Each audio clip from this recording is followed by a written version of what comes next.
स्वागत है दोस्तों आप सभी का आपके अपने यूट्यूब चैनल तेजस मंत्रा में।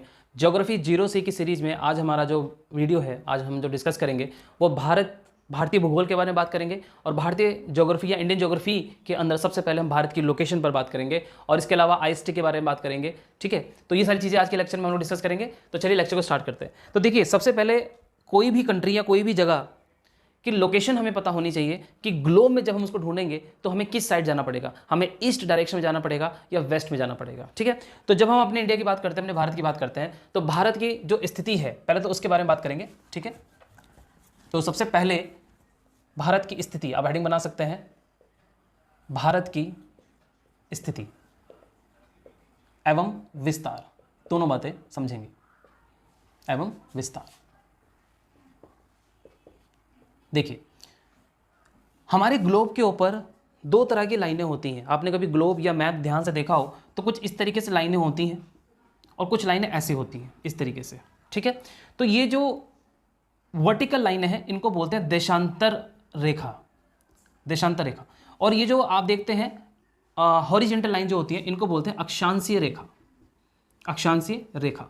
ठीक है, ये बहुत काम की चीज़ है, क्योंकि अगर मान लीजिए मैं ये कहूँ, आप इसको इस्तेमाल भी करते हैं, जीपीएस का इस्तेमाल आप करते हैं मोबाइल के अंदर, तो जब भी हम कोई लोकेशन डालते हैं तो जीपीएस कैसे लोकेट करके हमें एग्जैक्ट लोकेशन, एग्जैक्ट डिस्टेंस बता देता है, तो वो इस्तेमाल करता है इन्हीं लैटिट्यूड और लॉन्गिट्यूड्स का।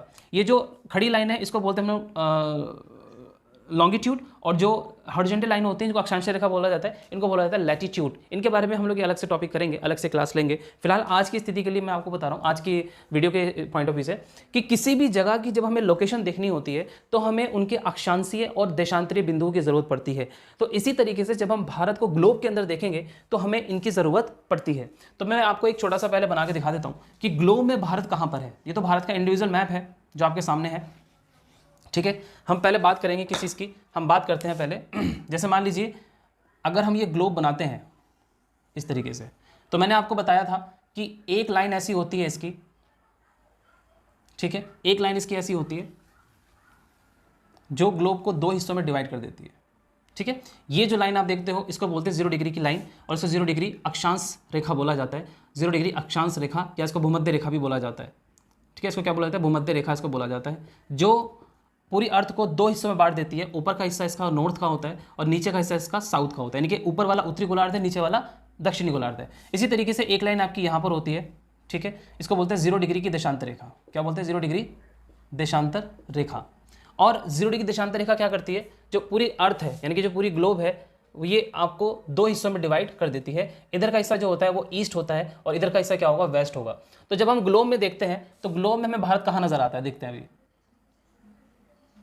ठीक है, भारत आपको यहां पर कहीं दिखाई देगा, इस जगह पर, इस तरीके से, इस शेप में। ठीक है, तो अगर मैं आपसे पूछूं बताइए भारत कौन से गोलार्ध में है, तो आप क्या बताएंगे, उत्तरी गोलार्ध में। उत्तर की तरफ है ना, देखो इस लाइन से ऊपर की तरफ है उत्तरी गोलार्ध। और अगर हम देशांतर रेखाओं के पॉइंट ऑफ व्यू से देखें तो ये इस साइड में, ये देशांतर रेखा है 0 डिग्री की, इसके इस साइड में पड़ रहा है, तो यानी कि ईस्ट में। तो भारत की जो स्थिति है, सबसे पहले आप लिख सकते हैं भारत की स्थिति यह ग्लोब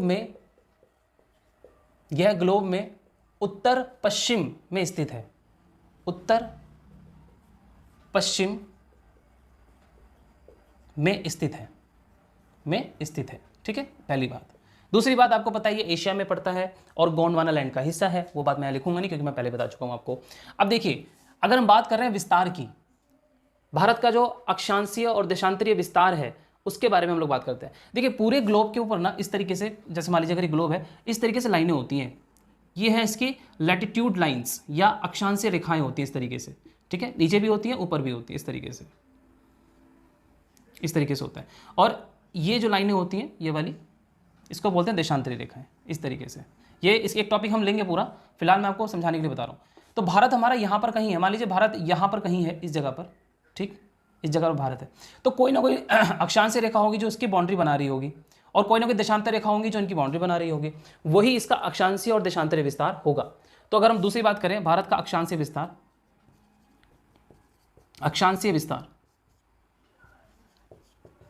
ठीक है, अक्षांशीय विस्तार यानी कि इसको बोलते हैं हम लोग लैटिट्यूडनल एक्सपेंशन। ठीक है, इसके बारे में बात करेंगे पहले।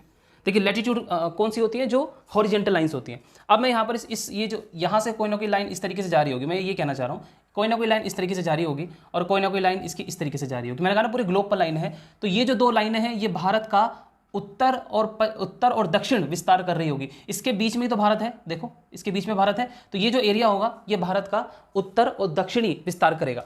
अब ये हमें पता होना चाहिए कौन सी लाइन होती है, दोनों इसके बीच को ही हम लोग देखेंगे, और भारत में कहाँ से होकर जाती है ये भी। तो अगर मैं इन ये दोनों लाइनें, ठीक है, इसी तरीके से आप देखेंगे तो देशांतर रेखा भी कोई ना कोई होगी, इस तरीके से जा रही होगी भारत को टच करते हुए, इस तरीके से एक लाइन ऐसे जा रही होगी और एक लाइन आपकी इस तरह से जा रही होगी, ठीक है।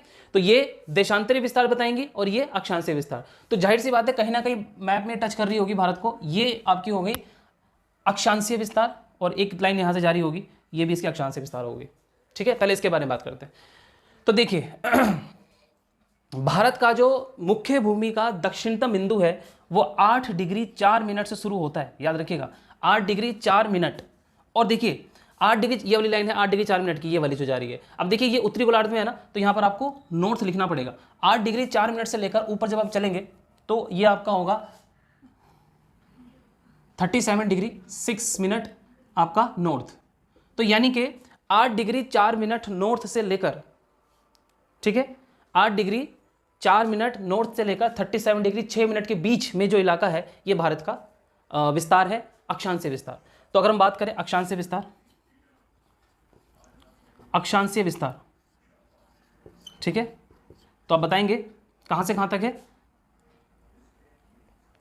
8 डिग्री 4 मिनट नॉर्थ से लेकर 37 डिग्री 6 मिनट नॉर्थ तक। आपको ये नॉर्थ याद रखना, नॉर्थ लिखना पड़ेगा, क्यों? क्योंकि भारत जो है वो उत्तरी गोलार्ध में स्थित है। इसी तरीके से अब अगर जगह की बात करें, लोकेशन की बात करें कि इस जगह को क्या बोला जाएगा, देखिए यहां पर जहां टच करता है भारत का सबसे उत्तरी बिंदु है, और इस बिंदु को कहा जाता है इंदिरा कॉल। क्या कहा जाता है? इंदिरा कॉल। यहां लिख देता हूं मैं इसको, इस जगह को क्या बोला जाएगा? इंदिरा कॉल, इंदिरा कॉल, ठीक है। और कहां पर पड़ता है ये? लद्दाख में पड़ता है, ध्यान रखिएगा, लद्दाख में, जो कि वैसे पीओके के पास पड़ता है ये, ठीक है। तो इसको हम लोग क्या बोलते हैं? इंदिरा कॉल बोलते हैं, जो कि लद्दाख में है। नीचे वाला जो हिस्सा है ये वाला, ये जहां टच करता है, ठीक है, जहां पर ये भारत की मुख्य भूमि को टच करता है वो जगह पड़ती है कन्याकुमारी। क्या नाम है? कन्याकुमारी। और इसी का नाम है कैप कैमोरिन, इसको कैप कैमोरिन भी बोला जाता है, याद रखिएगा, ठीक है। कैप कैमोरिन और कन्याकुमारी सेम बात है। और ये पड़ता कहाँ पर है? ये तमिलनाडु में पड़ता है। कहाँ पड़ता है ये? क्योंकि ये वाला जो स्टेट आप देखोगे इस तरीके से, ये इस तरीके से यहाँ से, और ये इस तरीके से, इस तरह से, तो ये आपका जो है तमिलनाडु पड़ता है। तो यानी कि तमिलनाडु राज्य में ये भारत की भूमि का सबसे दक्षिणतम बिंदु है। ये बात समझ में आ गया आपको? अब आगे बात करते हैं देशांतरी विस्तार की। अब हमें देशांतरी विस्तार भी तो देखना है। देखिए देशांतरीय विस्तार, देशांतरी विस्तार का मतलब है कि जो हॉरिजेंटल लाइन है, ये वाली लाइन, ये जो आप लाइन देख रहे हो, यहाँ से कहीं ना कहीं टच करेगी और उसके बाद ये वाली लाइन कहीं ना कहीं टच करेगी। तो अगर मैं इसको यहाँ पर बनाऊँ तो इस तरीके से आपकी कोई ना कोई लाइन होगी जो यहाँ से टच करके जाएगी, ठीक है। इसको नीचे रफ कर देता हूँ, इसको हम लोग यहाँ से हटा देते हैं, ठीक है।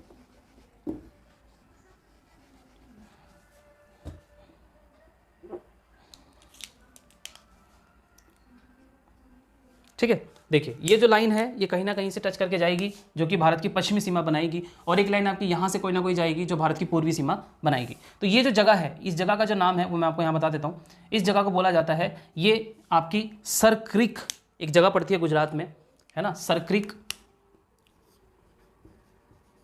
सर क्रीक, या फिर इसका एक दूसरा नाम भी है गौर माता। क्या नाम है? गौर माता। और ये दोनों जगह मतलब नाम अलग अलग है लेकिन जगह एक ही है। कहाँ पड़ती है? गुजरात में पड़ती है, क्योंकि ये जो एरिया है ये कहाँ का है? गुजरात का इलाका, ये वाला इलाका गुजरात का है, ठीक है, ये गुजरात का इलाका है।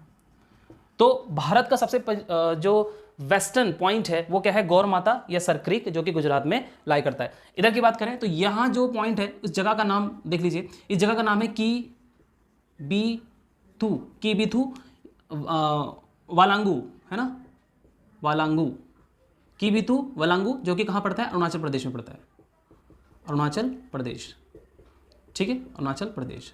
तो ये भारत का जो है देशांतरी विस्तार है। तो अच्छा, इस लाइन, ये कोई ना कोई तो डिग्री इसकी होगी ना, तो ये जो डिग्री है आपकी, ये है आपके 68 डिग्री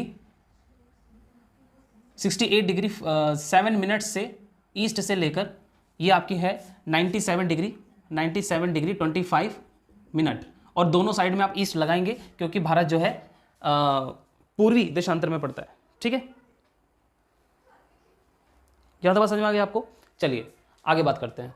तो इसको हम यहाँ लिख दें अगर, क्योंकि ये बिल्कुल बेसिक पॉइंट्स हैं जो आपको पता होने चाहिए, एग्जाम में कई बार पूछ लिए जाते हैं।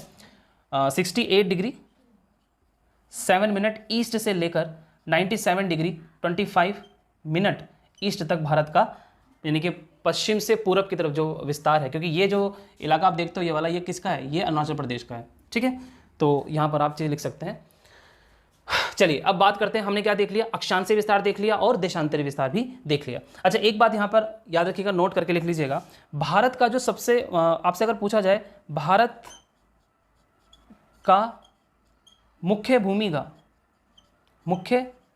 का दक्षिणतम बिंदु क्या होगा, तो आप बताएंगे कन्याकुमारी, जो ये आपने सामने लिखा हुआ कैप कैमोरिन या आपका कन्याकुमारी, ये हो जाएगा आंसर आपका सीधा सीधा।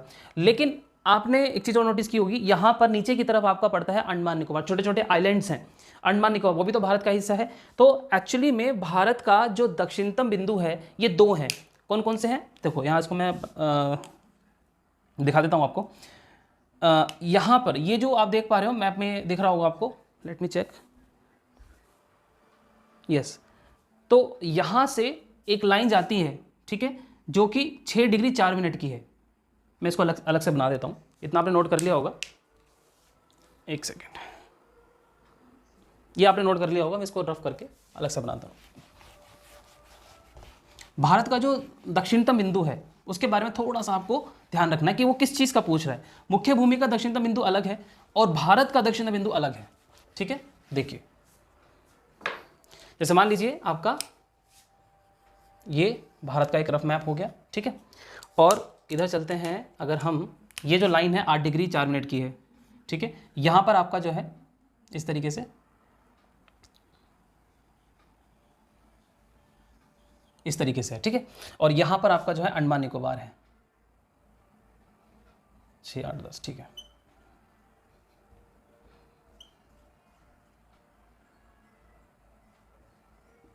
इस तरीके से आपका अंडमान निकोबार, ये क्या है, अंडमान निकोबार।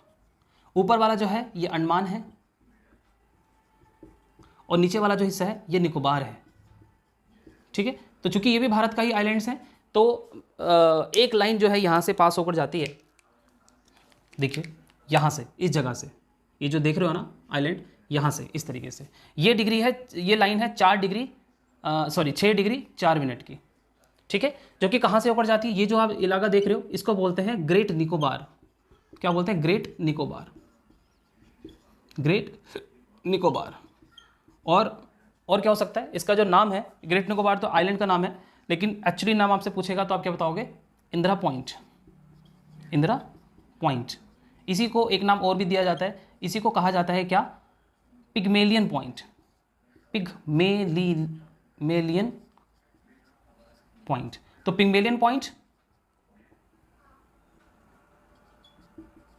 या फिर इंदिरा पॉइंट, ये क्या है, भारत का, देखिए दक्षिणतम बिंदु, अगर आपसे पूछेगा भारत का दक्षिणतम बिंदु, भारत का दक्षिणतम बिंदु, सदर्न पॉइंट ऑफ इंडिया, दक्षिणतम बिंदु। ठीक है, अगर आपसे क्वेश्चन पूछे तो अगर वो पूछ रहा है आपसे मुख्य भूमि का, अगर आपसे पूछेगा मुख्य भूमि का, ठीक है, तो आप बताएंगे कन्याकुमारी, जैसे पहले मैंने बताया कन्याकुमारी, कैप कैमोरिन, कन्याकुमारी। ठीक है, और अगर आपसे पूछेगा, मतलब मुख्य भूमि ना लगाए, तो आप क्या बताएंगे, ग्रेट निकोबार, या तो ग्रेट निकोबार लिखा हुआ आएगा ऑप्शन में,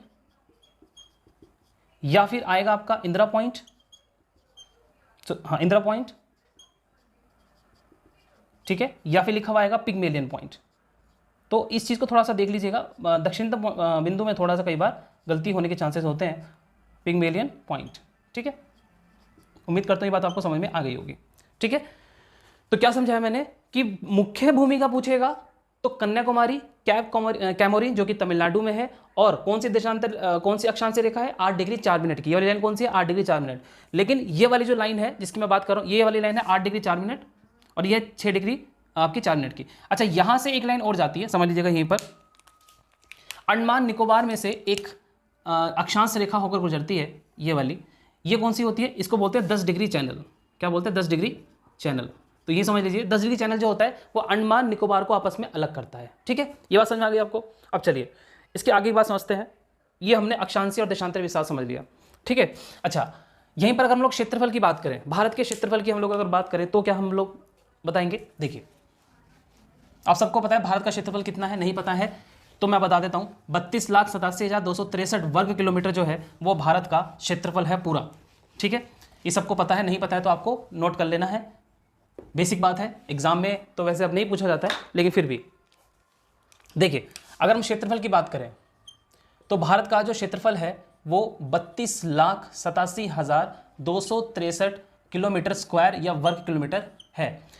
अगर हम लोग बात करें भारत के उत्तर से दक्षिण के बीच में, यहाँ से लेकर यहाँ तक की जो डिस्टेंस है वो है 3214 किलोमीटर। यानी कि भारत का जो उत्तर से दक्षिण की लंबाई कितनी है, उत्तर से दक्षिण की लंबाई अगर आपसे पूछ ले तो आप बताएंगे 3214 किलोमीटर, यानी कि 3214 किलोमीटर। और अगर हम बात करें पूर्व से पश्चिम, पूर्व से पश्चिम के बीच कितनी लंबाई है तो आप बताएंगे 2933 किलोमीटर, 2933 किलोमीटर। ठीक है, तो ये इसकी लंबाई होगी, यानी कि यहाँ से लेकर यहाँ तक की जो लंबाई है वो 2933 किलोमीटर है। ठीक है, और यहाँ से 3214 किलोमीटर है, और टोटल किलोमीटर कितना है इसका 32,87,263 किलोमीटर। ठीक है, अच्छा एक चीज़ और समझिए, भारत का कुछ मैप नीचे से इस तरीके से है। ठीक है, यहाँ पर आपका एक कंट्री है जिसको बोलते हैं श्रीलंका, और यहाँ पर एक कंट्री इसका नाम है मालदीव। ठीक है, ये कौन सा है, मालदीव है, मालदीव। और ये कौन सा है, श्रीलंका है, ये क्या है, श्रीलंका। ठीक है, तो देखिए भारत के जगह आप मैप को देखोगे तो आपको इस साइड में भी वाटर बॉडी नजर आती है, इस साइड में वाटर बॉडी है पूरा का पूरा। ठीक है, इधर भी वाटर है, ठीक है, और नीचे भी वाटर है, इस तरफ भी आपका वाटर ही वाटर है। तो यहाँ पर क्या है, इस तरफ भारत के इस साइड में भारत का जो है वो है आपका, यहाँ लिख देता हूँ मैं। ठीक है, भारत के इस साइड में क्या है, बंगाल की खाड़ी है। क्या है, बंगाल की खाड़ी। इस साइड में पानी है तो इसको क्या बोलते हैं हम लोग, बंगाल की खाड़ी, बंगाल की खाड़ी। ठीक है, और इस साइड में क्या है, इस साइड में अरब सागर है, अरब सागर है, पानी ये साइड भी। ठीक है, तभी तो भारत का जो ये वाला हिस्सा है नीचे वाला, इसको प्रायद्वीपीय भारत क्यों कहा जाता है, क्योंकि इसका देखिए इस साइड भी पानी है, इस साइड भी पानी है, इस साइड भी पानी है। मैंने प्रायद्वीप की आपको परिभाषा बताई थी पिछली वीडियो में, ऐसा लैंड जो कि तीनों साइड से पानी से घिरा हुआ हो। ठीक है, तो अरब सागर हो गया, और नीचे की तरफ जो है आपका, इधर आपका क्या है, हिंद महासागर है, यानी कि नीचे की तरफ क्या है, हिंद महासागर, हिंद महासागर, नीचे आपकी वाटर बॉडी। तो क्या आप एक चीज़ बता सकते हो, भारत के ऐसे कितने पड़ोसी देश हैं जो कि भारत से जलीय सीमा बनाते हैं, तो आप देखेंगे सिर्फ 2 ही हैं, एक तो ये बनाता है और एक श्रीलंका बनाता है। ठीक है, अच्छा यहाँ पे आपको एक वो दिखाई देगी खाड़ी, है ना, इसको यहाँ पर जो पानी है, छोटा सा पानी मतलब यहाँ पे इकट्ठा है, ये खाड़ी है ना, खाड़ी है, और इसका नाम क्या है, इसका नाम है मन्नार की खाड़ी। क्या नाम है, मन्नार की खाड़ी। आपसे पूछा जाता है कि मन्नार की खाड़ी किस किस के बीच में है, तो आप बताएंगे तमिलनाडु और श्रीलंका के बीच, या भारत और श्रीलंका के बीच। इस साइड में जब आप देखेंगे तो यहाँ से जब आप मान लीजिए आपको इधर से इधर आना है तो आप इस तरीके से होते हुए आते हैं, इस तरीके से। ठीक है, तो यहाँ पर जो रास्ता है ये वाला, इसको क्या कहा जाता है, इसको कहा जाता है पाक स्ट्रेट। तो पाक स्ट्रेट यहाँ पर आपको मिलेगा। ठीक है, यहाँ पर आपको जो है पाक स्ट्रेट मिलेगा, इसको क्या बोला जाता है, पाक स्ट्रेट। देखिए पाक स्ट्रेट का मतलब क्या होता है समझिए, इसको हिंदी में बोलते हैं पाक जल डमरू मध्य, पाक जल डमरू मध्य, पाक जल डमरू मध्य। ठीक है, तो देखिए एक्चुअली में जो ये स्ट्रेट होता है ना, इंग्लिश में स्ट्रेट बोलते हैं, हिंदी में जल डमरू मध्य बोलते हैं। अब देखो ध्यान से, अगर आप स्ट्रेट की डेफिनेशन देखें कि जल डमरू मध्य होता क्या है, जल डमरू मध्य एक पतला एक संकरा रास्ता होता है जो कि 2 बड़े वाटर बॉडीज को जोड़ता है या फिर 2 लैंड को अलग करता है। तो क्वेश्चन ये पूछा जाता है कि भारत को श्रीलंका से कौन सा जलडमरू मध्य अलग करता है? तो आप बताएंगे पाक स्ट्रेट। या फिर आपसे ये पूछा जा सकता है कि बंगाल की खाड़ी को मन्नार की खाड़ी से जोड़ने वाला जो संकरा पानी का रास्ता है उसको क्या कहा जाता है? तो वो भी आंसर सेम होगा आपका, पाक स्ट्रेट। क्योंकि देखिए जो ये रास्ता है पतला सा रास्ता होगा पानी का, ठीक है, तो ये यहाँ से यहाँ तक आपको जाना है, यानी कि मन्नार की खाड़ी से अगर आपको बंगाल की खाड़ी तक जाना है तो आपको पाक स्ट्रेट का इस्तेमाल करना पड़ेगा। तो यानी कि दो वाटर बॉडीज को जोड़ रहा है ये, एक तो बंगाल की खाड़ी को जोड़ रहा है और मन्नार की खाड़ी को जोड़ रहा है, पाक स्ट्रेट। और कौन सा लैंड अलग कर रहा है? भारत का जो दक्षिण में स्थित है तमिलनाडु, और ये जो बॉडी है लैंड है जो श्रीलंका का, इसको अलग कर रहा है। तो एक बात आप ध्यान रखिए। अच्छा, कुछ स्टूडेंट सोचते हैं यहाँ पर पाक का मतलब पाकिस्तान से है। यहाँ पर पाक का मतलब पाकिस्तान से नहीं है। प्राचीन समय में यानी कि पुराने समय जब ब्रिटिशर हुआ करते थे तो तमिलनाडु यानी कि जो मद्रास प्रेसिडेंसी होती थी तो वहाँ के गवर्नर हुए हैं, उनका नाम था पाक, तो इसीलिए इस स्टेट का नाम क्या रखा गया है? पाक स्टेट रखा गया है। तो ये बात आपको समझ में आ गई। हमने क्या देख लिया? भारत की विस्तार देख लिया, इसका अक्षांशीय और देशांतरीय विस्तार हमने नोटिस कर लिया, और इसका क्षेत्रफल देख लिया, और देख लिया कि हम लोग जो है श्रीलंका और भारत के बीच में कौन सी खाड़ी पड़ती है। ये सारी बातें हमने डिस्कस कर ली, ठीक है। अगला जो हम लोग बात करेंगे वो हम बात करेंगे किस चीज़ की? कर्क रेखा की। पहले हम लोग भारतीय मानक सीमा की बात करेंगे, उसके बाद कर्क रेखा की बात करेंगे, जो कि इंपॉर्टेंट पॉइंट्स है, ठीक है। बात करते हैं इंडियन स्टैंडर्ड टाइम के बारे में। IST बोलते हैं इसको, और हिंदी में क्या बोलते हैं? भारतीय मानक समय रेखा। क्या बोलते हैं इसको? भारतीय मानक समय रेखा, Indian standard time, Indian standard time, ठीक। हिंदी में क्या बोलते हैं? भारतीय मानक समय रेखा, ठीक है, भारतीय मानक समय रेखा। देखिए पूरे वर्ल्ड में जो टाइम का मेजरमेंट किया जाता है वो किससे किया जाता है? ग्रीनविच लाइन का नाम आपने सुना होगा, जो कि 0 डिग्री देशांतर को कहा जाता है। ऐसे समझिए, ये मान लीजिए ग्लोब है, ठीक है, ये जो लाइन आप देखते हो 0 डिग्री वाली, इसी से पूरे वर्ल्ड में जो कंट्रीज हैं उनके टाइम को कैलकुलेट किया जाता है। अब भारत तो हमारा यहाँ पर है, इस जगह पर, ठीक है। हम बात कर रहे हैं भारतीय मानक समय रेखा की, तो भारत की जो मानक समय रेखा है वो भी इसी तरीके से यहाँ से होकर जाती है, ठीक है, इस तरीके से, ऐसे समझिए, ठीक है। तो उसके बारे में हम लोग बात करें। जैसे मान लीजिए अगर हम लोग भारत का एक नक्शा बनाते हैं और देखते हैं कि कहाँ से होकर एक्चुअली में जाती है, तो वो आप देख पाओगे इसके अंदर अच्छे से,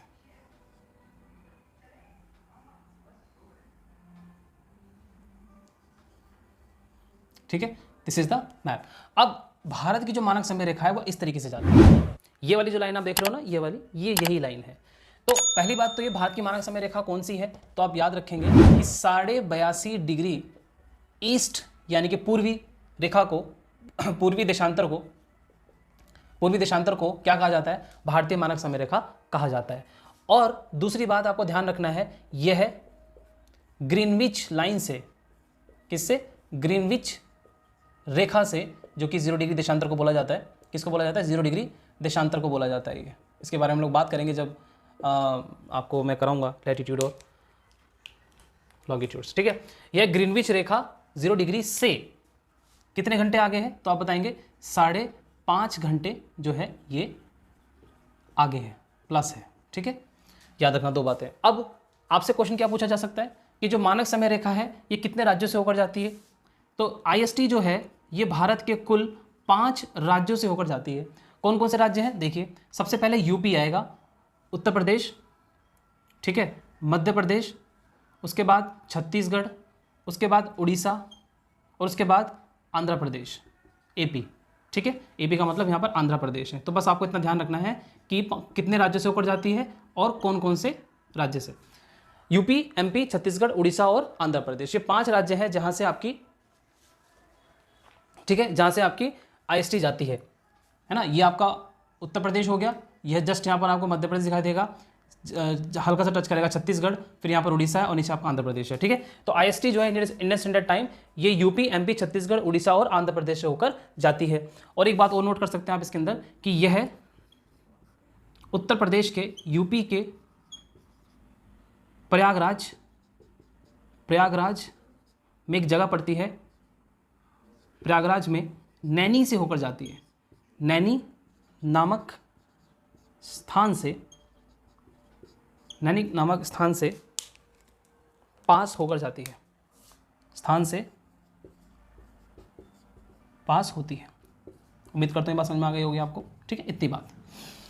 आईएसटी के बारे में इतनी बात आपको ध्यान रखनी है। और भारत में अगर आपसे पूछा जाए, भारत के पश्चिमी और उत्तरी यानी कि पश्चिमी और पूर्वी यानी कि अरुणाचल प्रदेश और गुजरात के समय में 2 घंटे का अंतर है। यानी कि इधर जो है, इधर आप देखेंगे इस साइड में पूर्वी इलाके में जो घड़ियां हैं यानी कि जो वॉच है वो टाइमिंग जो है 2 घंटे आगे। यानी कि अगर यहाँ पर 8 बज रहे होंगे सुबह के, तो यहाँ पर कितना बज रहा होगा, 10 बज रहा होगा, सुबह के 10 बज रहे होंगे। 2 घंटे का डिफरेंस है यहाँ पर। और इसी को लेके जो आपके पूर्वी राज्य हैं वो डिमांड कर रहे हैं कि भाई हमें अपना अलग से टाइमिंग लाइन दीजिए, ताकि हम लोग यहाँ पर जो 2 घंटे का लॉस हो रहा है उसको जो है ठीक कर सकें। ठीक है चलिए अब बात करते हैं कर्क रेखा के बारे में।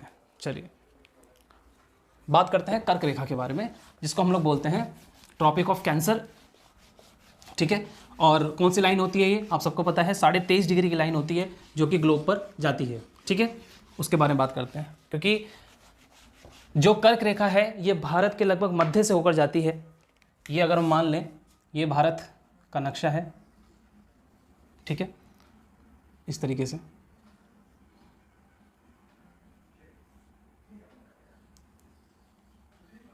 ठीक है, तो भारत के लगभग मध्य से होकर जाती है इस तरीके से। ठीक है, इसको क्या बोलते हैं हम लोग, कर्क रेखा बोलते हैं। और ये जो कर्क रेखा है, जो कर्क रेखा है ये कौन सी लाइन होती है, 23.5 डिग्री नॉर्थ को बोला जाता है कर्क रेखा, जो कि भारत के लगभग मध्य से होकर जाती है। तो यहाँ से क्या क्वेश्चन बनता है, वही क्वेश्चन कि कितने राज्य से होकर जाती है। पहले तो आप हेडिंग बना सकते हैं कर्क रेखा। ठीक है, कर्क रेखा। तो पहली बात तो ये कि भारत के कितने राज्यों से होकर जाती है, 8 राज्यों से होकर जाती है। ठीक है, कौन कौन से राज्य हैं, देखो इसको ऐसे याद कर लो, मित्र, पर, गमछा, ठीक है, झार। तो मां से हो जाएगा मिजोरम। ये 8 राज्यों के बारे में बता रहा हूं मैं आपको, कौन कौन से राज्यों से होकर जाती है। मिजोरम, क्वेश्चन बहुत आता है यहां से। मिजोरम, ता से होगा आपका त्रिपुरा। ठीक है, पा से हो जाएगा आपका पश्चिमी बंगाल या पश्चिम बंगाल। ठीक है, रा से हो जाएगा आपका राजस्थान। ठीक है, और गा से हो जाएगा आपका गुजरात। ठीक है, मां से हो जाएगा आपका मध्य प्रदेश। ठीक है, मध्य प्रदेश। झा से हो जाएगा आपका छत्तीसगढ़, और झा से हो जाएगा आपका झारखंड। ठीक है, झा से क्या हो जाएगा आपका झारखंड। तो ये 8 राज्य हो गए, छोटी सी ट्रिक है, याद कर लीजिएगा। अच्छा, इसमें एक बात और ध्यान रखिएगा, आपसे पूछा जाएगा सबसे कम दूरी, मतलब सबसे कम डिस्टेंस कर्क रेखा की कहाँ पर है, तो आप बताएंगे सबसे कम इसमें है, और सबसे ज़्यादा कहाँ पर है, मध्य प्रदेश में है सर्वाधिक। ये क्वेश्चन बहुत पूछा जाता है एग्जाम में कि सर्वाधिक कर्क रेखा कहाँ से पास होकर जाती है, तो मध्य प्रदेश, और सबसे कम राजस्थान में। अच्छा, एक क्वेश्चन और बनता है आपसे कि कर्क रेखा से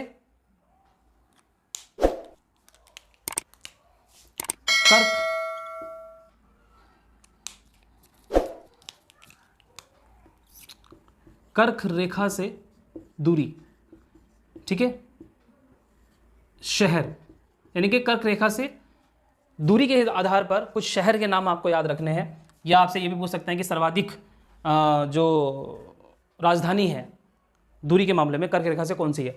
तो इसके लिए आप एक शब्द याद कर लीजिए, गरबा, GURBA।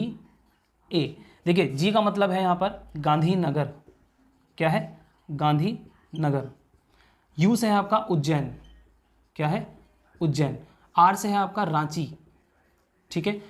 बी से आपका भोपाल, ठीक है, और ए से आपका हो जाएगा अगरतला, अगरतला, ठीक है। ये वो शहर है जो कर्क रेखा के, अच्छा देखिए, अगर आपसे पूछे इन 5 में से सर्वाधिक दूरी किसकी है, सर्वाधिक मिनिमम दूरी किसकी है, गुजरात की, यानी कि सॉरी गांधीनगर की। गांधीनगर जो स्थित है ये कर्क रेखा से सबसे कम दूरी पर स्थित है। उसके बाद उज्जैन, उसके बाद रांची, उसके बाद भोपाल, उसके बाद अगरतला। आपको पता है अगरतला किसकी कैपिटल है, देखिए मैप करके इसको गूगल कीजिए, पता चलेगा आपको। अगरतला किसकी है, त्रिपुरा की है, ठीक है, त्रिपुरा की कैपिटल है अगरतला। और रांची किसकी है, रांची झारखंड की है। तो झारखंड की, अब अगर आप देखें, आपसे पूछ लिया जाए कि इनमें से किसकी, जैसे ऑप्शन में दे देगा कि कौन सी राजधानी कर्क रेखा से सबसे नज़दीक है, ऑप्शन में मान लीजिए गांधीनगर नहीं दिया और रांची दे दिया, तो रांची लगा देंगे, रांची नहीं दिया तो अगरतला लगा दीजिए, ठीक है। और वैसे दे दे सीक्वेंस, तो ये उज्जैन और भोपाल कहाँ पड़ता है, उज्जैन और भोपाल आपका दोनों के दोनों एमपी में पड़ते हैं, ये भी ध्यान रखिएगा, ठीक है। उज्जैन एक शहर है, भोपाल भी शहर है, तो ये राजधानी तो नहीं है। तो ये आपका कर्क रेखा से संबंधित जो क्वेश्चन बन सकते हैं, तो मैंने आपको बता दिया। अच्छा, एक क्वेश्चन और भी बनता है कि कर्क रेखा और मकर रेखा, जैसे मान लीजिए ये जा रही है आपकी आईएसटी लाइन, सॉरी कर्क रेखा नहीं, भारतीय मानक समय रेखा और कर्क रेखा, ये एक दूसरे को कहाँ पर काटती हैं? तो याद रखिएगा, जहाँ पर एक दूसरे को काटती हैं वो राज्य है छत्तीसगढ़। क्या है? छत्तीसगढ़। याद रखिए, क्वेश्चन भी बनता है कि भारतीय मानक समय रेखा और कर्क रेखा एक दूसरे को छत्तीसगढ़ राज्य में काटती हैं। तो ये चीज़ हमने पढ़ी। कर्क रेखा हमने पढ़ लिया, भारतीय मानक समय रेखा हमने पढ़ लिया, भारत का क्षेत्रफल, भारत का अक्षांशीय और देशांतरी विस्तार।